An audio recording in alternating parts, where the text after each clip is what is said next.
Assalamualaikum warahmatullahi wabarakatuh. Halo sahabat cerita horor story, bagaimana kabar Anda? Pasti baik kan?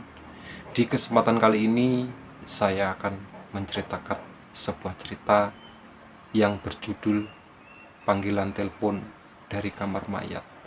Sebelum cerita kita mulai, alangkah baiknya tekan tombol like, subscribe, dan komen.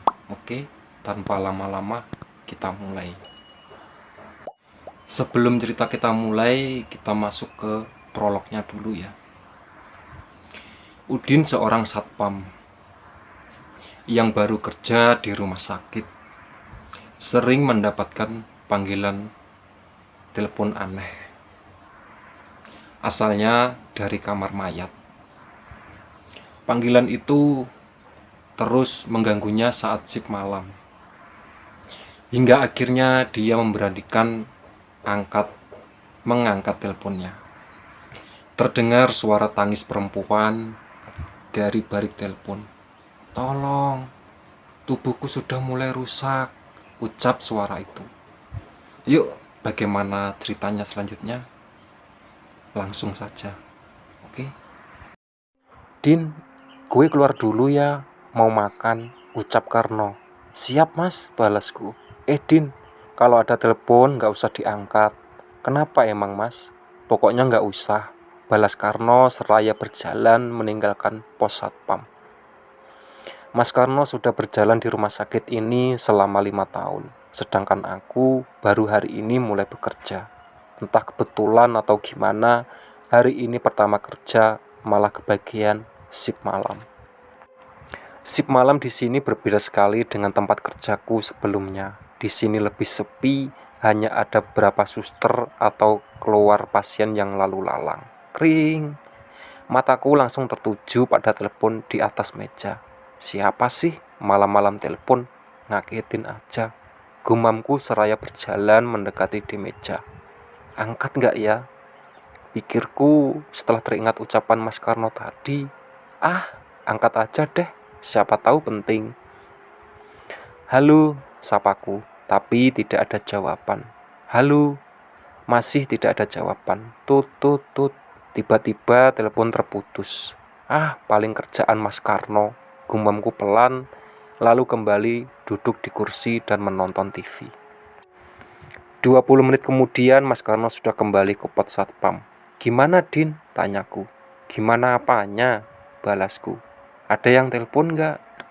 Senyumku sedikit mengembang. Aku sudah tahu. Pasti telepon tadi ulahnya. Tuh kan, Mas Karno iseng yang tadi." Mas Karno ketawa terbahak-bahak. "Gue cuma ngetes doang," balasnya lanjut tertawa. "Saya sih udah biasa. Dulu pas jaga gedung kantoran, sering juga telepon bunyi sendiri. Pernah juga shift, naik turun sendiri. Ya, gagal dong gue." Aku pun tertawa. Kami pun lanjut ngobrol tentang cerita-cerita yang beredar di rumah sakit. "Di sini gimana mas? Ada tempat nggak yang paling ditakutin?" tanyaku. "Biasanya kamar mayat. Aku kalau lagi patroli sendiri, males banget deh lewat sana. Mana harus lewatin lorong panjang itu." "Emang kamar mayatnya di mana?" "Di bagian belakang bangunan ini, agak pojok dekat sama pemakaman rumah sakit." "Oh, aku sakit perut, mau ke kamar mandi dulu," ucap Mas Karno. "Oke mas, hati-hati ya," ucapnya sambil melebarkan senyum, lalu berlari di kamar mandi. Kondisi rumah sakit benar-benar sepi. Sejak tadi belum terlihat orang yang masuk ataupun keluar. Aku duduk di kursi depan pos satpam sambil mengamati area sekitar. Kring. Telepon kembali berbunyi. Spontan aku menengok ke belakang. Males paling Mas Karno iseng lagi. Kring. Kring. Telepon terus berbunyi. Aku mulai terganggu dengan suaranya. Dengan cepat aku berjalan ke arah meja dan mengangkatnya. "Mas gak usah iseng, dibilang saya gak takut," ucapku. Sayup-sayup ku dengar suara seorang wanita menangis dari balik telepon. Suaranya benar-benar menyayat hati. "Udah mas, gak lucu." Aku langsung menutup telepon. Duk. Ku dengar suara hentakan sepatu bot. ternyata Mas Karno sudah ada di depan pintu pos. "Lu ngerjain kuwi, Din?" tanya Mas Karno dengan wajah ketakutan dan nafas tersenggal-senggal. "Ngerjain apa, Mas? Dari tadi saya di sini," balasku. "Tadi pas aku lagi buang air besar, ada yang gedor-gedor pintu. Pas gua tanya nggak ada jawaban. Terus di kamar mandi sebelahnya ada bunyi penutup toilet kayak dimain-mainin. Pas gue cek keluar ternyata kosong, nggak ada siapa-siapa. Jelas Mas Karno." "Bukan saya, Mas, sumpah dah. Saya dari tadi di sini. Terus lu ngapain di sana?" "Tadi ada telepon, pas diangkat malah suara cewek nangis." "Waduh, ada yang iseng beneran nih sih," ucap Mas Karno. "Mungkin mau kenalan sama satpam baru," balasku tersenyum. Lalu berjalan menjauhi meja. Baru melangkahkan kaki di luar pos, telepon itu kembali berbunyi. Kring, kring. "Udah nggak usah diangkat," ucap Mas Karno. "Siap," balasku. Kring, kring. Telepon itu terus berbunyi. Aku sungguh penasaran siapa orang yang iseng dari tadi mentelepon. "Mau kemana lo?" tanya Mas Karno seketika melihatku berjalan ke arah meja. "Penasaran, Mas, siapa sih yang iseng?" balasku lalu mengangkat telepon. "Halo," ucapku membuka percakapan. Dari balik telepon kembali terdengar suara wanita menangis terisak-isak. "Mbak, jangan iseng dong, tolong saya," balasnya lirih. "Tolong." Aku melihat Mas Karno. Dia terus memintaku untuk menutup telepon. Tubuhku sudah mulai rusak. Wanita itu merintih kesakitan, sementara aku masih memikirkan kata-kata barusan. Tubuhku sudah mulai rusak. "Mohon maaf, Mbak, maksudnya apaan ya?" tanyaku. "Tolong." Belum sempat ia membalas pertanyaanku, Mas Karno tiba-tiba menarik gagang telepon dan menutupnya. Dibilang gak usah diangkat, gak nurut amat ucapan marah. "Tapi Mas, tadi ada orang minta tolong." Mas Karno menatap layar kecil di deretan angka telepon. "Tuh, 456, itu saluran telepon dari kamar mayat," ucap Mas Karno sambil menunjuk 3 angka tersebut. "Hah? Emang ada cewek yang jaga kamar mayat?" tanyaku polos. "Gak ada. Lagian jam segini mana ada orang di sana. Rumah sakit juga kan lagi sepi." "Ih, jadi merinding saya," ucapku. Kami pun langsung berjalan keluar, duduk di kursi depan. Kring, kring. Telepon itu kembali berbunyi. "Mas," aku menatap Mas Karno. "Udah, biarin aja." Selama kami duduk di kursi depan, bunyi telepon itu terus menemani. Tak ada satupun dari kami yang berani mengangkatnya. Hingga telepon itu berhenti berdering tepat pukul 3 pagi. "Mas, sebelum ganti shift, kita cek kamar mayat yuk," ajakku sambil dengan wajah kaget Mas Karno. "Udah, gila lu," bentaknya. "Takutnya ada yang kejebak di dalam kamar mayat, kan kasihan, Mas." "Ogah ah, lu sendiri." Kami hanya duduk saja tanpa mengobrol sedikit pun. Sepertinya Mas Karno masih kesal dan ketakutan. Tak lama azan subuh berkumandang. "Mas, saya mau ke musola dulu ya," ucapku memecah keheningan. "Oke, Din," balasnya singkat. Seusai sholat subuh, aku terus bertemu dengan seorang perawat. "Pagi, Sus," sapaku. "Ada apa ya, Mas?" "Kalau penjaga kamar mayat, siapa ya?" tanyaku. Perawat itu tercengang mendengar ucapanku. "Mas satpam baru ya?" "Iya, Sus." "Oh, Pak Kosim yang biasa jaga, palingan bentar lagi juga datang." "Makasih ya, Sus." "Sama-sama," balasnya dengan berlalu ke kamar pasien. Aku pun berjalan menyusuri rumah sakit. Kata Mas Karno ada di pojok dekat makam, gumamku sambil berjalan mencari kamar mayat. "Hah?" Kulihat sebuah papan besi berwarna hijau dengan tulisan kamar mayat. Dari tanda panah ke atas ternyata benar harus melewati lorong panjang karena letaknya ada di ujung lorong. Badanku merinding saat melangkahkan kaki masuk ke lorong itu. Ku batalkan niat untuk mengecek sendirian. Lebih baik menunggu Pak Kosim datang. Badanku merinding saat melangkahkan kaki masuk ke lorong itu. Dari kejauhan aku melihat seorang pria parubaya sedang berjalan ke arahku. "Ngapain, Dek, duduk di sini?" tanyanya. "Lagi nunggu Pak Kosim." "Nunggu saya? Ada apa?" "Maaf, Pak, saya baru tahu." "Iya, nggak apa-apa. Ada apa ya? Cari saya." "Semalam ada cewek nelpon dari kamar mayat. Saya mau ngecek, takutnya ada orang kejebak di sana." "Oh, adik satpam baru ya?" "Iya, itu udah biasa, Dek, jadi cuekin aja." "Nggak dicek dulu, Pak." "Ya sudah, kalau adik nggak percaya, sini ikut." Ajaknya seraya berjalan memasuki lorong panjang. Hawanya sangat berbeda dengan di luar, padahal matahari sudah terbit. Tapi udaranya terasa lembab dan dingin. Aku sampai merinding berapa kali. Pak Kosim menghentikan langkahnya tepat di depan pintu kamar mayat. "Adik mau cek ke dalam?" tanyanya sambil tersenyum. "Boleh, Pak." Pak Kosim membuka pintu. Tiba-tiba tercium bau busuk yang menyengat. Spontan aku langsung menutup hidung. Begitu pula dengan Pak Kosim. "Bau apa ini?" ucap Pak Kosim kemudian menyalakan lampu. "Katanya dari sana, Pak," ucapku. "Iya, dari kamar pendingin," balasnya. Kami berjalan ke kamar pendingin. Bau busuk itu semakin menyengat. Aku berusaha menahan nafas. "Astagfirullah," ucap Pak Kosim. "Kenapa, Pak?" "Lemari pendinginnya mati. Katanya konslet. Lemari pas saya buka nggak kenapa-napa." "Ya udah, Pak, sekarang panggil teknisi listrik aja," ucapku lalu mengajak keluar. Aku sudah tak tahan dengan bau busuknya. Pak Kosim cepat-cepat menelepon teknisi listrik, sedangkan aku langsung pamit pulang karena sipku sudah selesai. Esok harinya aku kembali ditugaskan untuk berjaga malam. Mas Karno sepertinya tidak datang karena tidak enak badan. Jadi aku harus berjaga sendirian. Aku mendapat kabar kalau lemari pendingin sudah diperbaiki. Setidaknya itu membuatku jauh lebih tenang. Semoga saja tidak ada telepon dari kamar mayat. Semakin malam, rasa takutku semakin bertambah.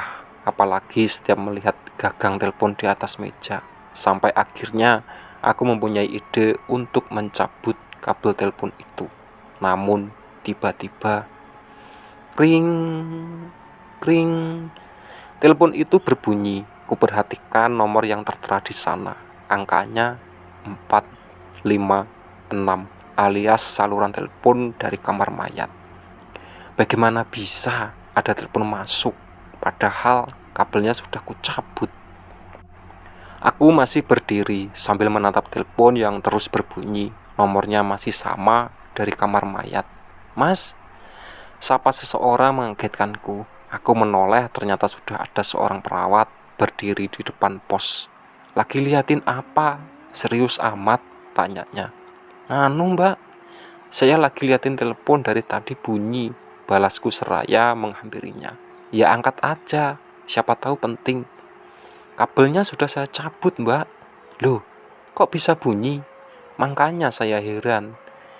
Aku berjaga ke dalam pos. "Coba deh Mbak lihat, aneh banget," ucapku seraya menatap telepon itu.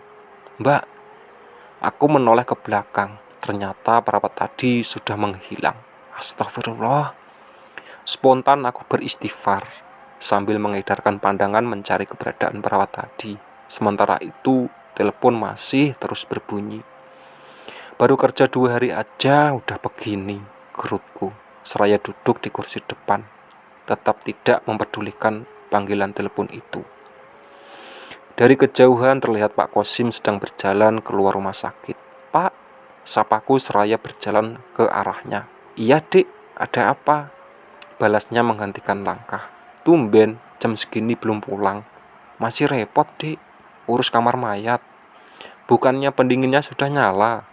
"Iya, tapi ada beberapa yang gak nyala, jadi masih bau banget." "Terus gimana, Pak?" "Ya, tadi saya pindah-pindahin manual, gantian gitu, biar mayatnya gak cepat busuk. Tapi lama-kelamaan capek juga." "Emang teknisinya gak bisa datang jam segini? Besok pagi katanya." "Oh iya, Pak, Dari tadi telepon di pos satpam bunyi terus, nomor panggilan dari kamar mayat. Bukan saya, Dek, elak Pak Kosim. Saya juga yakin bukan Bapak, soalnya kabelnya udah saya cabut, tapi teleponnya masih berbunyi. Masa sih, Dek? Pak Kosim heran. Aku mengajaknya ke pos satpam, namun tak terdengar suara telepon. Mana, Dek? Tanya Pak Kosim. Sumpah, Pak, dari tadi bunyi terus. Adik kan satpam baru, wajar kalau ada yang mau kenalan. Apalagi ini rumah sakit tua. Saya aja yang udah kerja lebih dari 20 tahun, kadang masih sering dikerjain penghuni sini. Jadi, kalau ada yang iseng, cuekin aja, Dik. Iya, Pak. Ya sudah, saya mau pulang dulu. Hati-hati, Pak. Pak Kosim pun berlalu menuju parkiran. Sementara aku kembali duduk di kursi depan. Hanya saja, kini tak terdengar suara panggilan telepon. Tet. Suara klakson motor yang dikendarai Pak Kosim. Saya pulang dulu, Dik, ucap Pak Kosim seraya menghentikan motor tepat di pos satpam. Iya, Pak. Assalamualaikum. Waalaikumsalam. Kring. Spontan aku menengok ke belakang, menatap telepon di atas meja yang kembali berbunyi. Cukup lama aku menatap telepon itu hingga akhirnya aku bangkit dan berjalan ke arah pintu rumah sakit. Ya, daripada harus mendengarkan bunyi telepon terus-menerus, lebih baik keliling rumah sakit. Toh, sekarang pun sudah lewat tengah malam. Jarang sekali ada pasien yang datang. Aku berjalan masuk ke rumah sakit. Terlihat ada beberapa perawat sedang berkumpul di depan ruang UGD. Kusapa mereka, kemudian berlalu menuju selasar yang mengarah ke ruang inap. Suasananya sepi, hanya aku sendiri yang berjalan menyusuri selasar agak gelap. Di ujung selasar terlihat seorang sedang berdiri, dari pakaiannya seperti seorang perawat. Mungkin habis mengontrol kondisi pasien di ruang inap. Aku pun berjalan mendekat. Perawat itu menoleh dan tersenyum padaku. Wajahnya tak asing, mirip sekali dengan yang kulihat di depan pos satpam tadi. Mbak, yang tadi di pos satpam kan? Tanyaku. Ia menjawab, malah berjalan ke arah ruang inap. Aku pun membututinya. Sambil menatapnya dari ujung rambut sampai kaki, kakinya menapak ke tanah. Berarti bukan hantu, pikirku. Tepat di depan salah satu kamar inap, ia menghentikan langkahnya, kembali menoleh ke arahku sambil tersenyum. Spontan, aku pun menghentikan langkah. Jika ada yang membutuhkan bantuan, sebaiknya kamu bantu, ucapnya, lalu berjalan masuk ke dalam ruang inap. Iya, Mbak, balasku seraya menghampirinya, ingin menanyakan apa yang maksud dari ucapannya. Namun yang kuhadapi kini hanya pintu kamar yang digembok dari luar. Astagfirullah, berarti dia bukan, gumamku. Lalu mengembalikan badan, mengurungkan niat untuk berkeliling. Aku kembali melewati selasar. Perawat yang kulihat berkumpul di ruang UGD pun masih ada di sana. Kok cepet amat, Mat? Tanya salah seorang perawat. Sepi, gak ada yang perlu dilihat, balasku. Tapi kok jalannya kamu buru-buru gitu, terus mukanya ketakutan, sautnya. Pasti habis ketemu Suster Diana ya? Saut perawat lainnya. Oh, jadi namanya Suster Diana. Tuh kan, hampir semua yang kerja di sini minimal 1 kali ketemu Suster Diana. Tapi dia baik kok, Mas. Iya, cuma tetap aja kaget, balasku disertai senyum. Biasanya kalau ada kejadian di rumah sakit, dia pasti muncul. Kejadian apa? 2 malam ini beberapa pasien dan perawat dengar suara cewek nangis di dekat kamar mayat, Mas. Ternyata tidak banyak aku yang saja diteror. Saya balik ke pos lagi ya, Mbak, ucapku pamit. Iya, Mas, hati-hati, ada Suster Diana, balas salah satu perawat. Diikuti suara tawa pelan mereka. Aku pun hanya membalas dengan senyum, lalu berjalan ke rumah sakit. Langkahku agak pelan saat mendekati pos. Dari jarak beberapa meter, tak terdengar suara panggilan telepon. Aman, ucapku dalam hati, seraya duduk di kursi depan. Kring. Astagfirullah.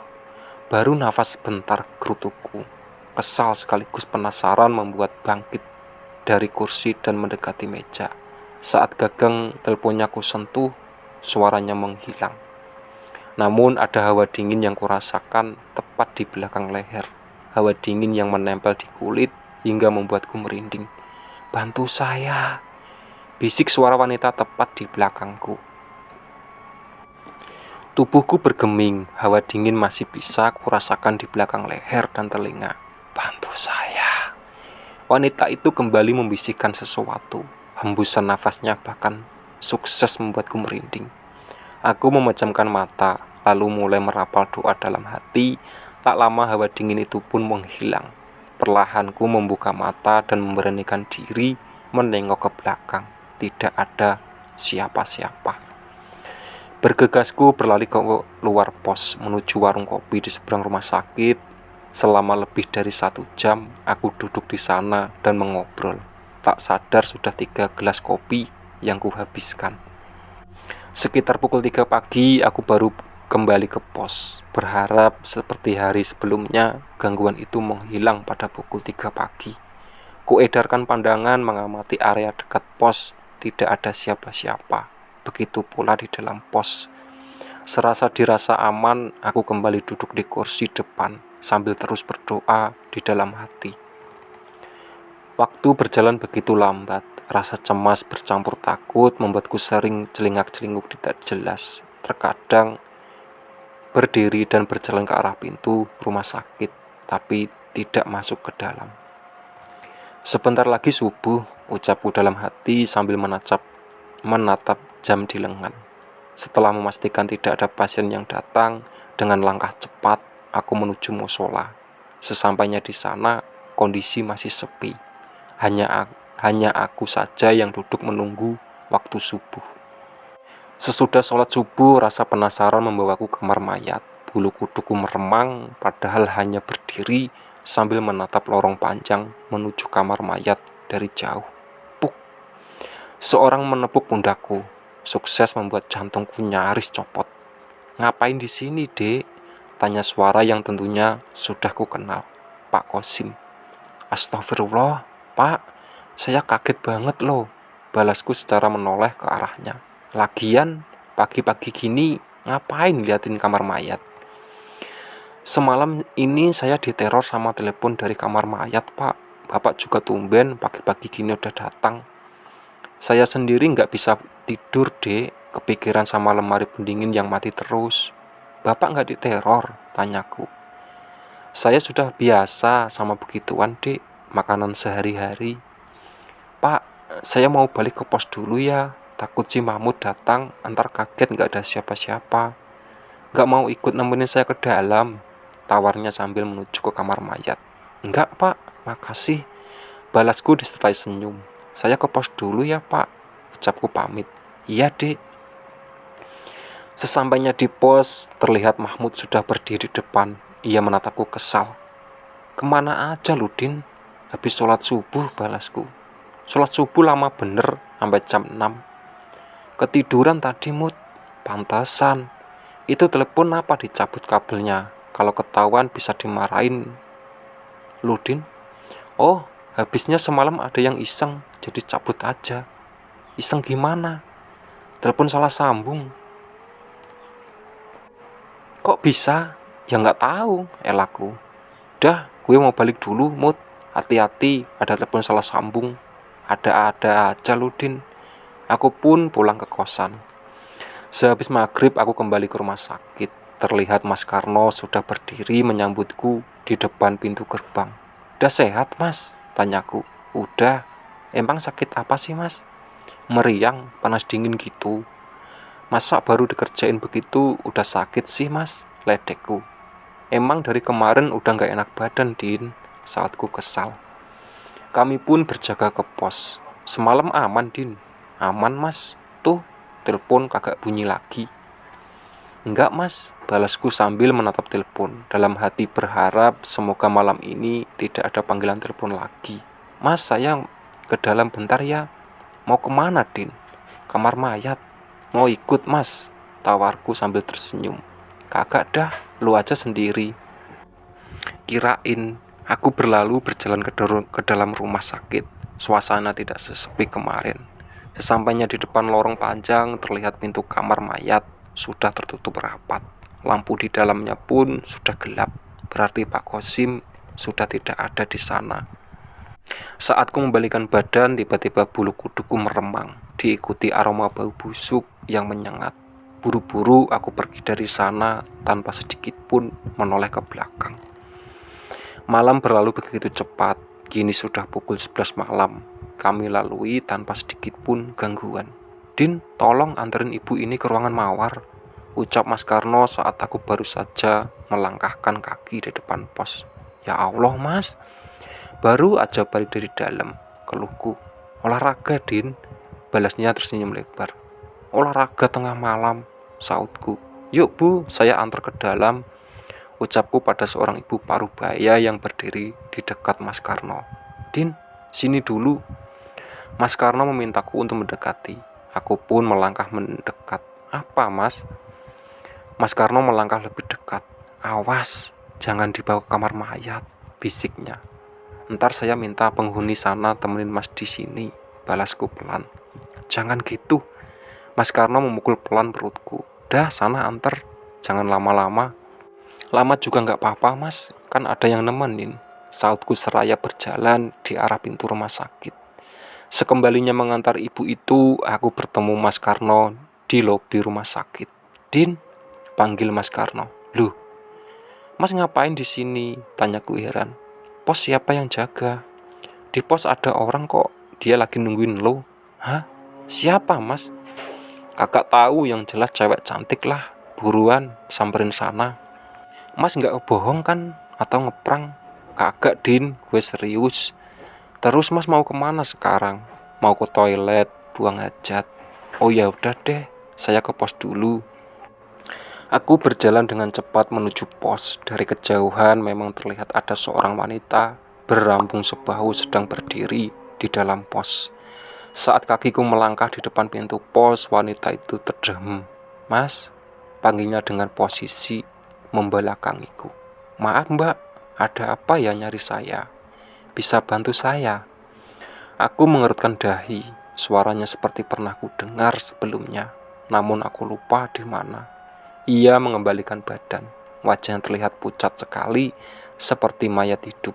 Matanya cekung dengan area sekitarnya agak menghitam.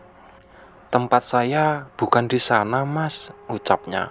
Entah mengapa membuat bulu kuduku meremang. Kini aku ingat suara mirip dengan wanita yang biasa menelponku. "Kakak kamu." Rasa takut membuat ucapan terbata-bata. Ia menganggukkan kepala sambil menatapku, lalu tersenyum lebar, memperhatikan barisan gigi yang kehitaman.